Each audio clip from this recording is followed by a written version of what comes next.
20th, 2024. Please stand for the pledge. Ready, begin. I pledge allegiance to the flag of the United States of America and to the republic for which it stands, one nation under God, indivisible, with liberty and justice for all. Say it the same way Captain says it. There's not that on. Really? Okay, roll call. Director Coleman. Here. Director Barney. Here. Director Ballantyne. Here. Director Allred here. Director Morgan. Absent. Okay. Approval of agenda. Most approve the agenda as presented. Second. Any public comment? We got to do a roll call. Director Coleman. Aye. Director Barney. Aye. Director Ballantyne. Aye. Director Allred. Aye. Agenda approved unanimously. Item 2. Community announcements and public comments on items not on the agenda. Kathy?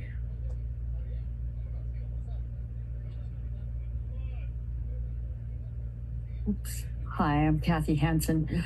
Just want to let you know that Plain Crazy Saturday was really fun this time. Chris McMurtry talked about his dad, Tom, and it was really neat because Gordon Fullerton's wife, Marie, was here as well. Allison Gatlin covered it for the Elm Valley Press and brought her mom.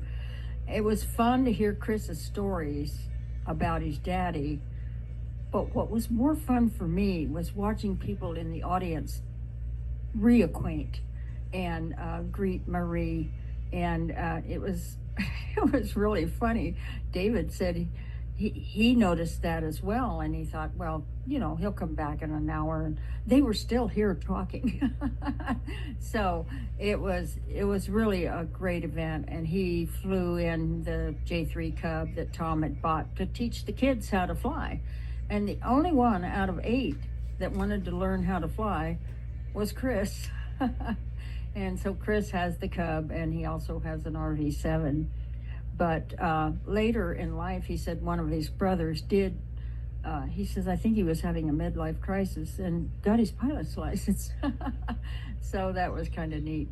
I also want to let you know that this Thursday, the 22nd, at 12 noon at the Veterans Building, the Mojave Chamber of Commerce is having a candidates forum for the 2nd District Supervisor candidates.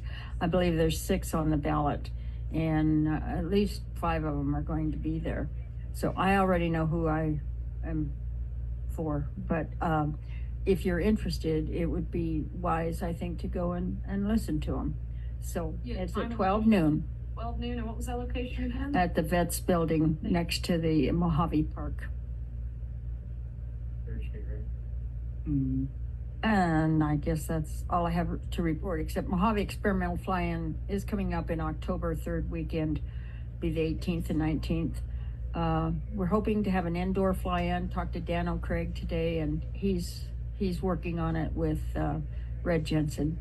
So hopefully that's going to work out too, because that's really a great event for kids of all ages. And it's always fun because Dan O brings electric models to fly in the event center.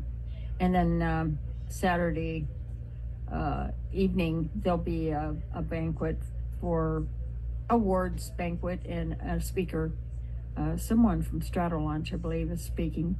And we're doing a Pancho Barnes party. So Barbara Schultz will be there with book, and she's got a full-size cutout of Pancho.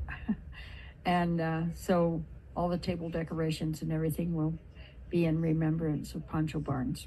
Anyway, that's it. Thanks.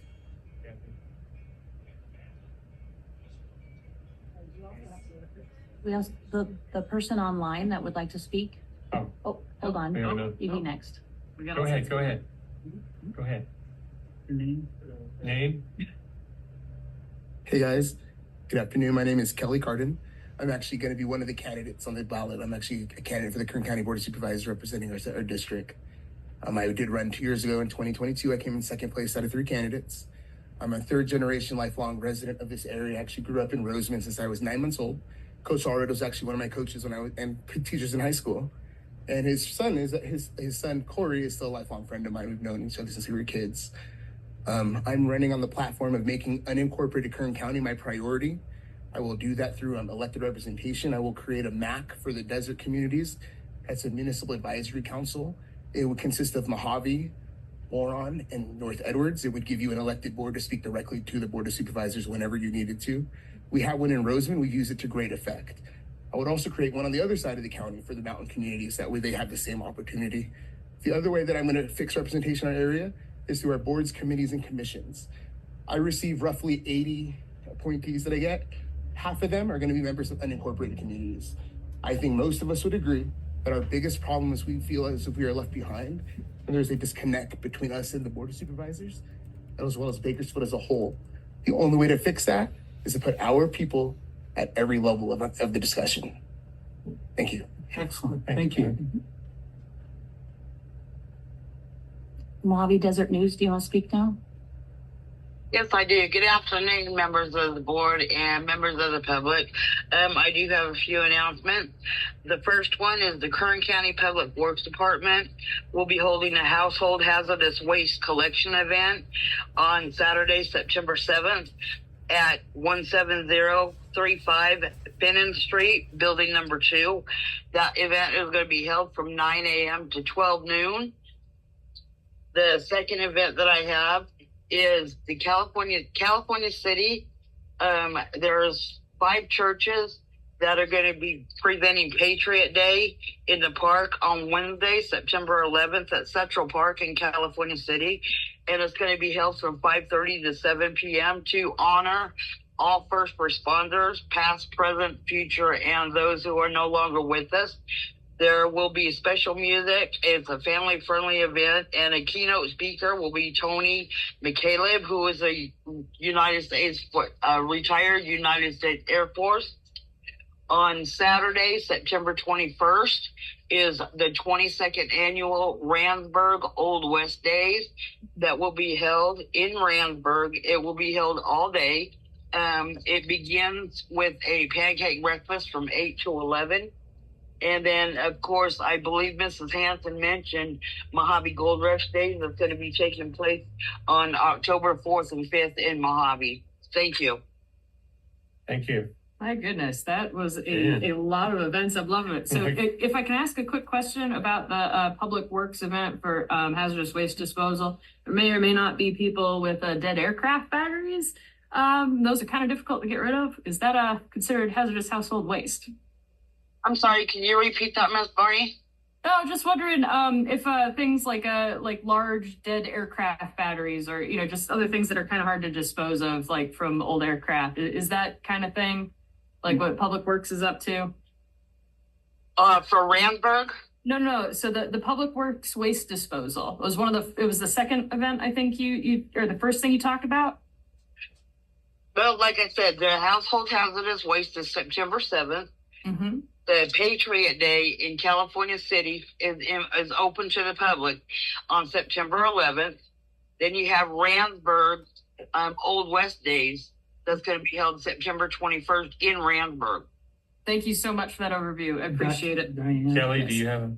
Yeah, so that would be... If you've never been to Randsburg, I highly suggest you go. It is an absolutely wonderful event. I've been attending for it'll be 14 years that I've been attending every single year. And it's really, really good. Check it out and no more information. And then, of course, Gold Rush Days is the first weekend in October. That's good. Todd was great about it.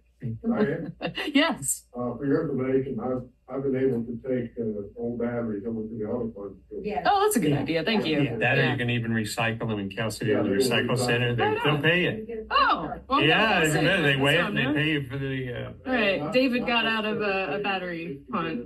Yeah. All right. You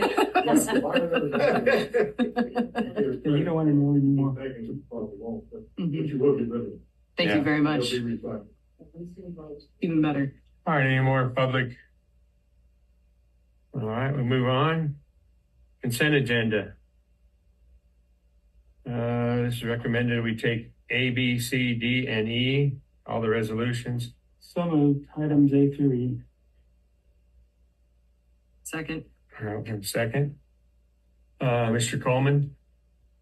Oh, public comment. Public comment. No public comment? Actually, there's no public comment on consent agenda, but do any members of the public want an item pulled from consent and put under action items? Oh, okay. I had asked a question prior to our CEO if there was any financial impact to the district on this, and there wasn't. I think that's a simple version. Okay, then we take it to a vote. Mr. Coleman? Aye. Board Director Barney? Aye. Director Valentine? Aye. Director Allred? Aye. Director Morgan not present. The ayes have it. Resolution passes. 4 action items. Approval of hangar waitlist policy. I'll defer to Mr. Nave for this. Good afternoon, members of the board. It looks pretty simple. Good. As you may recall, we discussed this at the last meeting. So we brought the policy back to you. The topic that we discussed, and that is, excuse me, having the standardized leases is under notices of availability acceptance. If you look at the last paragraph there, lease agreements are standard and are not subject to negotiation. So that was the main substantive change that we made. And again, by doing this will, first of all, it standardizes the district's leases. They'd be leased out at the current lease rate set by the board. But it would allow everyone to be on the wait list, including members of the board, since these are standardized leases. These are month to month. Yep, month-to-month standardized leases. So for the 3 business days, is that like if a voicemail or an email was left, or is that once positive contact has been made with the individual? Lynn, I believe that's voicemail, email, correct? Yeah, that's how we do it now. Okay. It's not positive contact. Yeah, that's a little bit tight for people. Like, is there a reason it's as narrow as 3 days? No. It's just to keep the wait list moving. Is anybody really impassioned about it being 3 days? Because for example, a couple weeks ago, I was off at a wedding and I was no contact with the world for 5 days. If we had an issue with the 3-day, my knowledge, it was that way, and we had a house. yeah, I don't think we've had any issues with 3 days, but if the board wanted to move it to 5 days. It does seem kind of short when I'm just thinking in general about it. People could take off on a vacation or have an emergency or something like this. I mean, and I don't think that's too disruptive for the It's an next in email. line. It's both email and it'll probably go to your And phone spam both. folder if you're not receiving email. So Yeah, so part of it is we just want to keep the list moving along and keep those hangars occupied. So if you want to extend the time, I would. it's I would. 5 is 5 days. 5 days? Yeah, it's less than a week, but things happen, and I've gotten stuff that I've let go. Especially, it's going to go to the spam. So I assume you want 5 business days. Pretty please. I would like that 5. Yeah. 5 business days. Yeah. Chuck, do you have anything to say? I'm fine with 3. I mean, emails and phone texting and everything, that's the same day. So I'm fine with 3 days. I'll motion to take this. Like you said, if you got 8 people on the wait list and you got to wait 3 days for each person, that's 24 days. So for the people who see the message same day and reply same day, we don't have to wait 3 days. We don't have to wait 5 days. This is only for, folks who are like, either there's an emergency or they just happen to be on vacation. I don't think this is gonna make a particularly long pole in the tent. I think that's just more reasonable. Well, you had 2 days, well, you had 3 days, well, yeah, but 5 business days is a week, and that gives you 7 days, so to me, that's reasonable. So do we It's wanna- totally the prerogative of the So we board. could change- Yeah, I want to Oh, change yeah, it. so I'm fine with it. do we make a motion to approve this action item With the with the change- change with of the 3 change of 5 business days to I'll make the motion. Okay. second? Were there any other questions on the policy? No, I read it. I thought it was quite clear. Do you have anything? I'm glad you brought that Public- up, because actually, to me, that just, Comes 3 across, days is short. comes across as aggressive. It's a small change. I just think because we haven't had any issues with it historically, we haven't. Well, this should prevent any too. We'll go even longer without issues now. So we have a motion to approve in a second. Public comment? Public comment? All right. Chuck? Hey, I think 3 is fine myself. Well, we have a vote. We have a vote for right now currently at, You have a motion, a second. my motion to accept with a small change, 3 to 5 days. Director Coleman, how do you, Nay. yay? Director Barney? Aye. Director Valentine? Aye. Director Allred? Aye. Morgan? Director Morgan is absent. We have a three ayes, 1 no. Resolution passes. Thank you. That was easy. Okay, we're that, and we have reports. Chief Executive Officer. Good afternoon, members of the board. Real pleasure to be here with you today. Hangar waitlist policy. So I want to be very clear in my conversation to outside agencies. I have made no pre-decisional commitments of any kind, nor have I implied that I am in favor of any offer to another. But I'm pleased to report to the board that we've got some tangible movement forward in the potential for new hangars, okay? I used very round numbers just to make math easy for me. So the round numbers I used were 10 hangars, roughly 42 by 35 feet, 12 feet high. And one particular organization, by the way, the one I talked about, Rapid Built, has never gotten back to me. So that's fine. If they don't want the business, we're not going to crawl after them. But 2 particular other agencies have gotten back, one with a more conventional looking box style hangar with no door, coming in at about $25K per hangar. The door would be about $9,000 if we did a split door, bifold door going up, 9,000 per. So in that factor, assuming we go that way, now this all assumes a prepared surface, but this will be about, round numbers, $34,000 per as a ROM.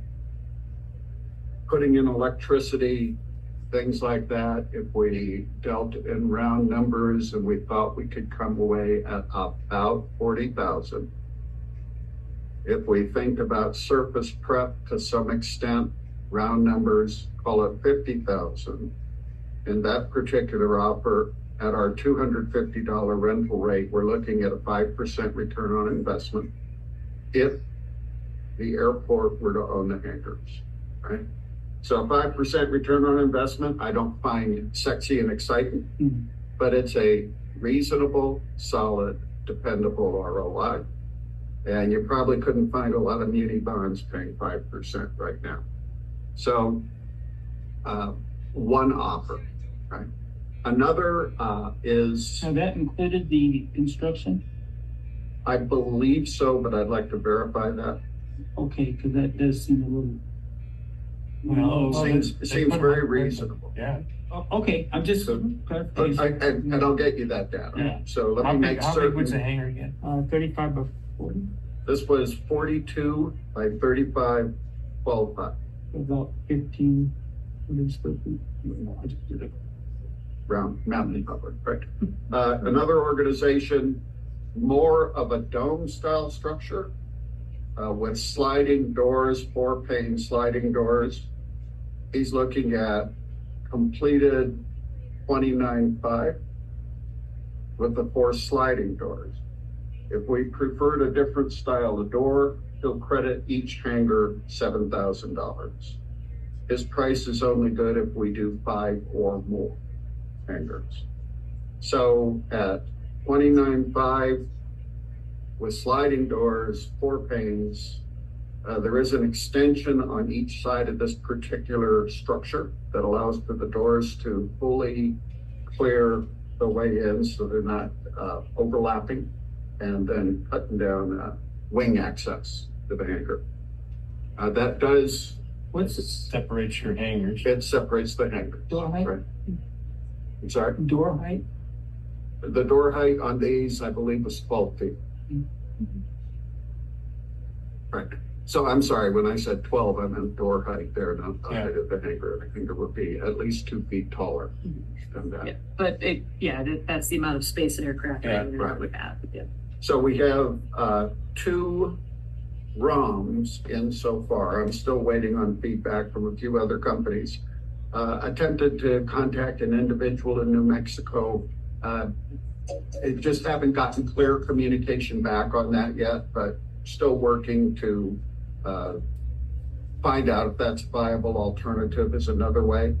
Had a meeting last night with a developer who was much more thinking about, well, could I do it as a personal enterprise versus the airport doing it? So again, I want to really emphasize with people that nothing pre-decisional. The board's going to be the one making this call if and when we choose to move forward, but I'm pleased to report that at least we have some traction in a plan to potentially acquire more hangar space for general aviation aircraft. This other company, did they have an exclusive for a year? Did they disappear? They did have 12-month exclusive, but Lynn justified it and then it expired at the beginning of August. Thanks, Lynn. Thanks for being on that. Yeah. So any questions on the current hangar update? What's the next step? Oh, what was the third one again? Or did you have a third? I don't have a third ROM bid in. I did speak by email, communicated with another individual out of New Mexico who has done some great work at their local airport, more focused on doing A&P and engineering work at that airport, but the possibility of taking the particular technology that he's working on and exporting it is something he's looking at. Since he hasn't just done that before, he wants to kind of crunch the numbers and figure out what it would be like out here. Director Coleman, do you have anything to add? Well, I actually met with David last week, and I stopped at Moriarty Airport east of Albuquerque, New Mexico, and I saw some hangars being built, and I go, wow, look at this. They're building hangars at this airport. And that's kind of how I find most airports I fly into. And I go, wonder who's doing this. And there's a gentleman standing right there, and I said, do you know who's doing this? He says, yeah, I am. He's an engineer, AMP, IA, all that stuff. So he started a little business at the airport, and he says, well, people need hangars. And so he's decided to build like 20, and then all of a sudden they're all occupied, or there's people that want them. Then he's going for 80. So there's a big demand for hangars that he has. And if you go to a website that I gave David, it'll kind of show his rationale for what he's doing. So they're very similar to the ones at Vacaville Nut Tree Airport that I presented a couple of years ago about the building the hangars. So it's a good path in my view. There's a bigger number to this, and that's the infrastructure engineering that's obviously got to be done before we can do anything, whether it be us or if we just let some other developer, I'd maybe like to concentrate a little more on that as far as. Well, these are pre-engineered. No, I know, but you My gotta have. background, You have to have infrastructure. they're like a kit, and then they're to the specs of every state. So if you say I California, throw it on the. let me finish my sentence, please. If you say California, wind, whatever, and they say, yeah, it's within California spec. And then they're just a kit. It's like putting a erector set building up. And that's the engineering. You don't need engineering, but then the foundation and everything, you'll need a little bit for that. But I don't feel it's extensive to engineer hangars. There's Talking about the hangar, Chuck, let's talk about the ground. Yeah. Because we're in a floodplain, and obviously we've got infrastructure that needs to go in. If we have to build it up, and well, there's money involved there. I think there's millions involved there to get it to that point. Whether we put hangars in or somebody else, okay. I think with the return on it, that's not very interesting to me, 5%. And I think it'll be less than that, but. So frankly, the hangar developer I spoke to, well, not a hangar developer, it's an investor, does mostly real property, but he saw the hangars as an interesting business venture. His overarching concern is that he leased the land from us, do it himself and charge what he wants. And he said, if I can, his words, if I can turn $400 a month, I'm now looking at a deal that approaches a 10% rate of return on that money. And at 10% rate of return, I can make that investment. So it's another option, right? But yes, we haven't driven down to all the details at this point. What I was looking for from the board is direction that, hey, the way we're going seems to be on the right general vector. We want you to continue on this path, turn these ROMs into a reasonably itemized proposal so that it's something we can eventually bring to vote and give thought about progressing forward with this new opportunity. Do the first two include concrete work? They do not. They assume a prepared surface at those prices. And with my walks around, there's not a ton of prepared concrete out there, but there. Well, no, it would have to be designed for that specific hangar. Yeah, so I haven't measured anything off yet, and I haven't looked at what the required FAA setbacks are, that kinds of stuff. Possibly we could put them somewhere near the hangars we're demoed at and set them back appropriately with an understanding that we still need aircraft clearance behind or in front, whichever way we're looking at it. An appropriate setback that space may or may not work. To be honest, I just haven't looked into that part yet.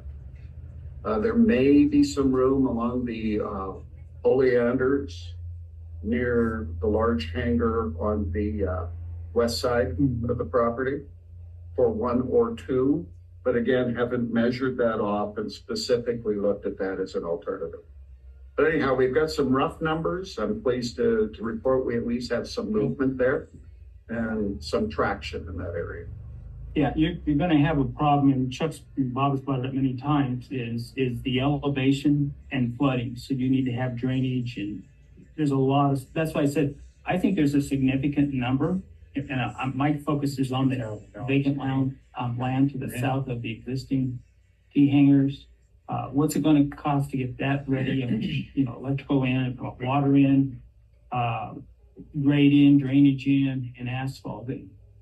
I think there's a significant number there, very significant. Good, but we can look into that and get some, again, ROMs on what it would look like approximately to do that. Yeah, and if I may, I just want to say a couple of words about, the 5% return on investment. And I appreciate that's only based off of WAG, so maybe higher too, right? Look at our mission statement, right? Yeah, we need to remain in the black. Yes, we need to remain solvent. Our priority is not maximizing shareholder value. That's not what we do. We are maintaining our aerospace presence, and we are endeavoring to remain the premier civilian aerospace flight test center. And I know we've discussed in the past as a board that a big part of that is making sure we have places for small aerospace businesses to incubate. And so, yes, the general aviation hangars are wonderful for those of us who have airplanes as toys, but they're really for that, but also folks with businesses and hopefully the next Scale Composites, the next Stratolance, the next TSC, the next Renewable Active to come up from there. So our return on investment isn't just that percentage. It's also the creation of that opportunity and maintaining that aerospace presence and supported. I agree, but there's a lot to it. We have limited financial resources. Sure. And we do a very good job about maintaining our own. But when you can, get a $10 million investment from the FAA for $1 million, where do you want to put your money? Mm-hmm. That's when you have to be smart. But I think we're headed down the right path. I'd at least like to know the numbers. I think there's going to be investors out there, and that would be my preference. Okay. Let them build it, but let's. So at the end of the day, if you ask me my opinion as your CEO, at the end of the day, what do we need? We need more hangars. Yep. Just we need more hangars. I am not married to whether there are hangars or someone else's hangars. I am very much in romance with getting more hangars. Yes, that would be nice. That everybody benefits. Right. Well, Research progress. part of my time in the last many years or so, I've been to hundreds of airports. And this last flight, I came from Florida in an airplane and I stopped there. And I go, wow, they're building hangars here. And I'll find almost every airport I stop off at, wow, they're building hangars here. So I'm trying to understand why Mojave hasn't built a hangar in like 30 years or more. It's like prime place to build hangars, and we tear down hangars rather than build them. And so why aren't we building them? Those people go through the drainage, foundation, everything like the desert would, but we need to build hangars, and that's what all the other airports are doing. So my firsthand experience at stopping at these airports was kind of escalated to, wow, this guy's building 80 hangars on his own. And the cost that David was talking about seems in line with what I've been investigating too. So I don't see why we're not pursuing building more hangars.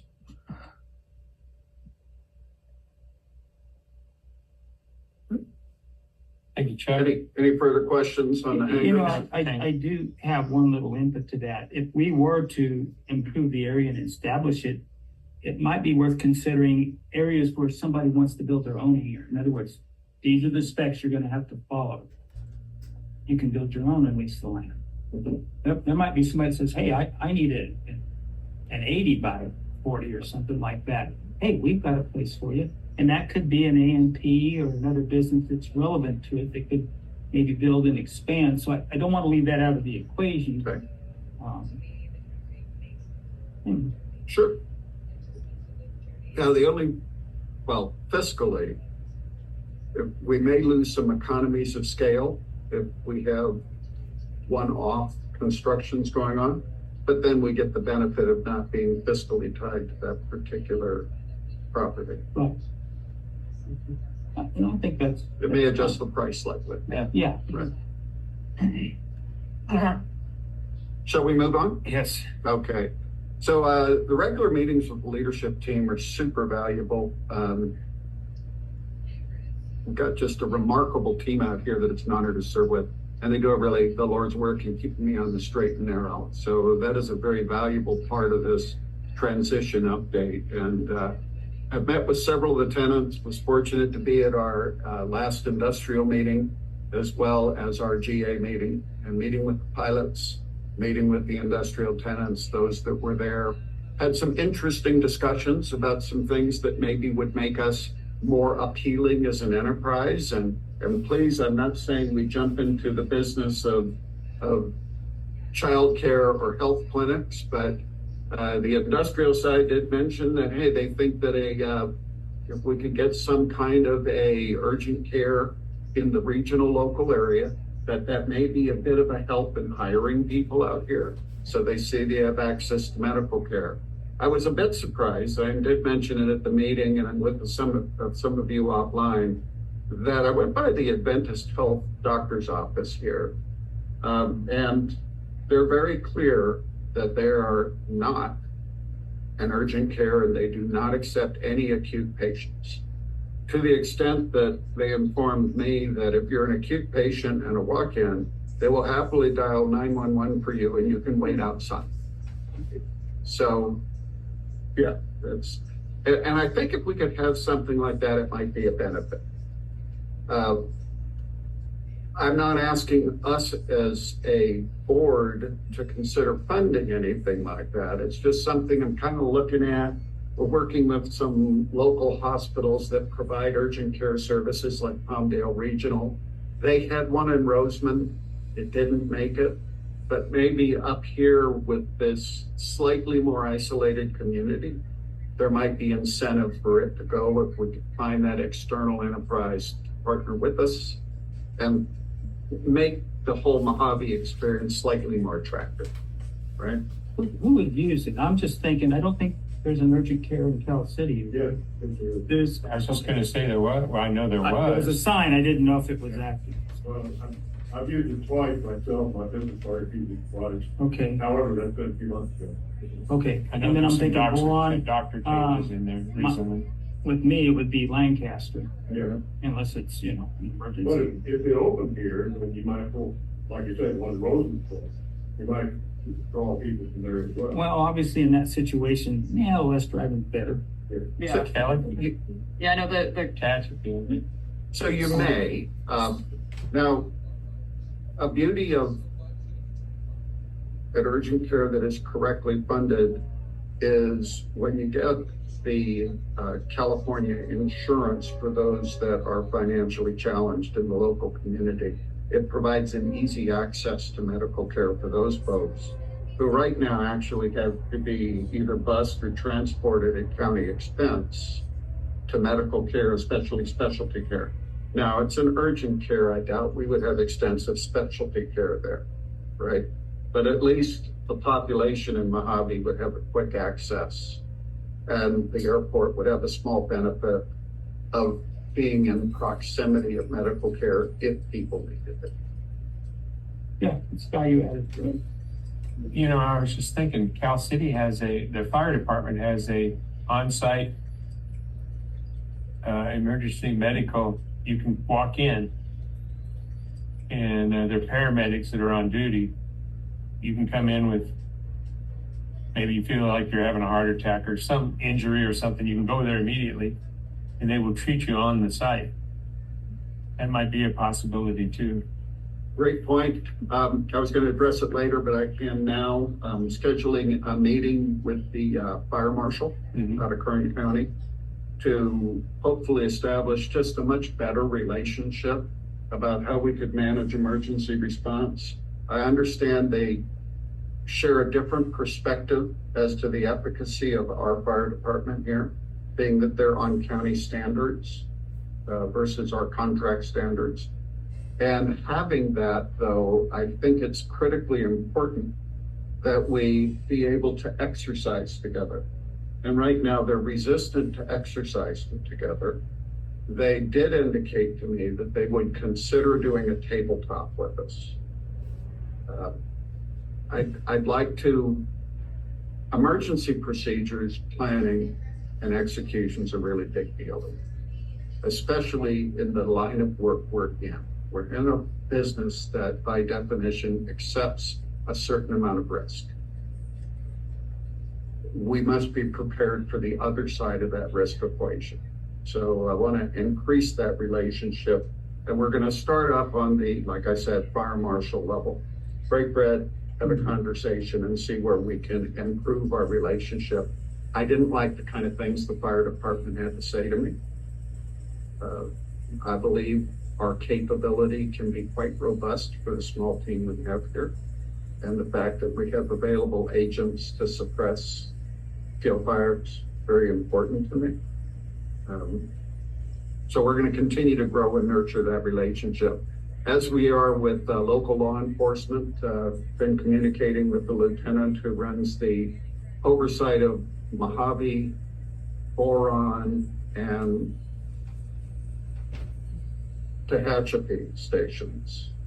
And we are going to set up a meeting as well to improve our relationship with Kern County Sheriff.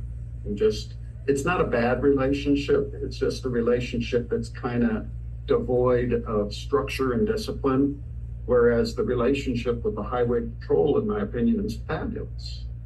You know, they outreach to us, they're driving through our property, showing the flag, they're dining here at Voyager.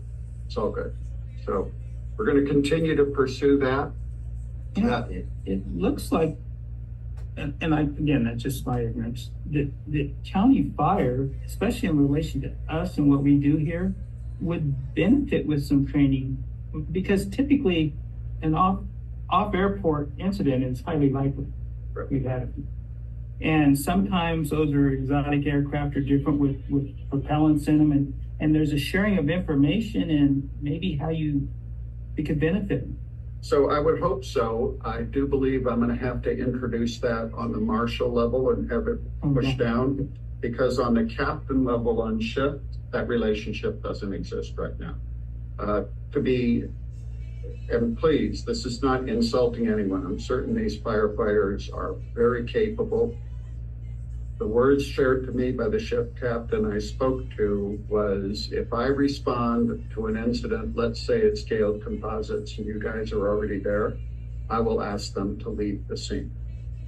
They can do perimeter work, but the only certified county fire is me. And I can't accept the risk of having uncertified non-county firefighters in a hazardous scene. So I appreciate his opinion, but I actually agree with you in theory. We ought to be able to work together. I see. Grow and become better in total. Yeah. So we're gonna work on that relationship as we are with the sheriff, and I'll report back to the board, especially if we have anything negative going on there. AV Edge, I have taken over as the director representing Mojave Air and Spaceport there. So strong relationship, first meeting early this morning. I think we're a viable entity as it comes to integrating with AV Edge. Participating in the CSUB Aerospace Innovation Program. Had a great meeting with the Kern County Planning Director. Antelope Valley Economic Development. Do you remember the Board of Trade? Yeah, no, I know, but I'm thinking for the public. Oh, thank you. So there was a Board of Trade. Yeah, and there was the Greater Antelope Valley Economic Alliance. Yeah. 3 years ago, they merged and became AV Edge. Economic Development Growth Enterprise, if I remember correctly. So anyhow, we're members there and participate in that board. Great meeting with the Lorelei, the county planning director. I expect that relationship to do nothing but be super beneficial for the enterprise in total. For whatever reason, the relationship has become, let's just say, a little more distant than it should be. But there's every opportunity to make it remarkably tight. She is up for it. And there were a couple of things we identified where we could clearly work forward together to satisfy Kern's planning requirements. I talked earlier about the industrial meeting as well as the tenants meeting. Agile flag exercise is completely wrapped up, although we do expect to see them back in about 6 months. They spent quite a checkbook here, so fiscally it's a wonderful thing, and frankly, I think it was good for the entire enterprise. And have been at the first Tehachapi Economic Development Council meeting, which was very valuable. They understand the value of Mojave to Tehachapi, and they want to foster much closer relationships here, which I think is all really, really good. So I stumbled while I was speaking, wanted to jump back and talk to other things that we could think about here, similar to an urgent care. So one is the potential for childcare. I found it interesting. I thought the industrial partners would be all over that because it's a major issue in most local businesses, large businesses. So as an example, if you look at LA Center, FAA down in Palmdale, they have about 400 employees there, 24 hours a day, rotating in and out. They have a child care center right there on premises. Their child care center is sold out. So at 400 employees, they're packed. Now, our industrial partners didn't seem to see a lot of value in childcare. It's okay. You know, the intent is for this to be additive. By the way, I'm not looking again at making this an expense to Mojave Air and Spaceport. I'm looking to see if we could partner with somebody who might want to bring this to the community as a reasonable enterprise that, once again, benefits us. I did find it a little funny, though, that the industrial partners did think that having a place to bring your pets when you go to work would be a really good thing. They got rid of the pound. So anyhow, that wraps up my CEO report, subject to your questions, please. Yeah, so I think Karina ran down looking for childcare at the airport, right? And ran into some issues about it being too close to the facility. I'm looking at Scott, because I know your memory's really good on this kind of thing. Jimmy might remember. I remember. You might too, yeah. Everybody but me remembers, so help me out. Yeah, so the airport could not do it itself. So the question was, could we lease space for someone to come in and do the childcare? And I think where it dropped off was in the discussions with the school in using their facilities. And at that point in time, there was not a partner to bring in to actually run the operations. So That's kind of what ended it. I mean, we had somebody, we could probably find a location, probably off the airport. We don't really have much many facilities that would be probably in a safe enough area. Yeah, just wanted to, give you continuity on previous discussion. No, thank you. That's very Karina, valuable. So B3K, Building Better Bakersfield, Kern, if I've got the acronym right, came up with a proposed idea, a concept. Nothing is pen to paper. That Saracosa College apparently has an outreach program, kind of like an internship. So these are people getting a certification in childcare. They would provide instructors who then get certified. So it reduced, probably not all, but reduced some of the fiscal burden on staffing the enterprise. But it would still be, my thoughts are, if we did something like this, I don't see Mojave Air and Spaceport going into the childcare business. I see it as a amenity that is available to everyone in the community. I wanted to say there was something about having a child care facility needed to be such and such distance away from. Am I making stuff up? No, they had to have. Into the wrong way. We talked about it was completely off. Yeah. It was over in the corner. It was over maybe on the school property that they have out towards the fields.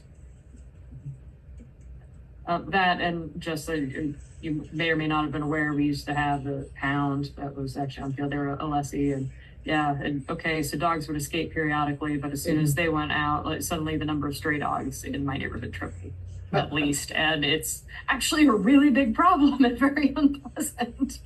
I have to just say, when you say that the business CEOs, whoever that you interviewed, I wonder if they've recently asked their employees the question, because I find that highly likely. When you look at the employment is usually the younger engineers and the younger people, the ones with the younger children that need that care. So if we look at the demographics of Edwards Air Force Base, the vast majority of childcare there is available to the active duty personnel. When you look at active duty personnel on the installation, we're talking about 2,500 to 3,000 people. There are 12,000 people roughly that come to work there every day. Largest population is civil servants, then contractors and active duty. But the very large child development center there at Edwards is absolutely maxed out. So I think there could be a business case for this. But again, I emphasize that this is the kind of thing I'd love to see in partnership with the community and external entity grow, that we now have better curb appeal across the board as an enterprise. All righty then.